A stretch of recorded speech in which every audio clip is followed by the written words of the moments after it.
குர்ஆன்ல அல்லாஹ் என்ன செய்யறான், லுக்மான் ஒருத்தரை பற்றி பேசுகிறான். அவரை பத்தி பெரிய விஷயமே இல்ல, அவருடைய போதனை கூட மகனுக்கு சொன்ன போதனை தான். அந்த அத்தியாயத்துல சொல்ற லுக்மானுடைய போதனை எடுத்து பாத்தீங்கன்னு சொன்னா எல்லாமே இந்த அன்பாக அரவணைப்பாக கூப்பிட்டு சொல்ற மாதிரி தான் இருக்குதே தவிர கரடு முரடாக பிள்ளைகிட்ட இருந்த மாதிரியான சம்பவம் கிடையாது.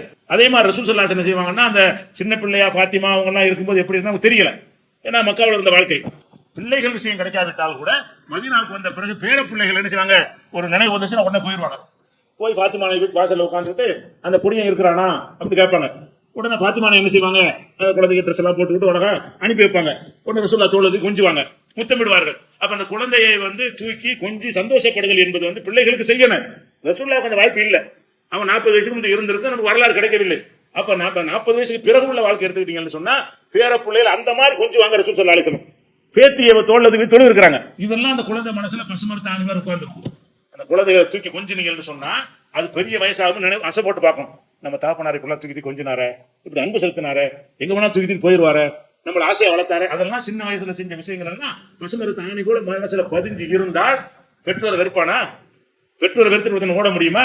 முடியாது. அப்ப அந்த மாதிரியான அடிப்படையில் நாம பிள்ளைகளை நம்மை இப்ப வருங்காலத்தை நம்ம கவனிக்கிற அளவுக்கு ஒரு பாசத்தை பொழிய வேண்டும். அதுக்காண்டி கண்டதையும் கண்டுக்கிறாம இருக்கக்கூடாது. தவறுகளை சுட்டி காட்டணும். சின்ன சின்ன விஷயங்கள் பண்பாடுகள்லாம் சொல்லிக் கொடுக்கணும். அது எந்த மாதிரி சொல்லிக் கொடுக்க வேண்டும் என்று சொன்னால் மிரட்டி உருட்டி சொல்லிக் கொடுக்க கூடாது, பயங்காட்டி சொல்லிக் கொடுக்க கூடாது. தந்தை வந்தால் தந்தைக்கு காத்துக்கிட்டு இருக்கணும். பிள்ளைகள்லாம் நம்ம தகப்பனார் வர்றாருன்னா எப்ப தகப்பனார் வருவாருன்னு வெயிட் பண்ணிக்கிட்டு இருக்கணும்.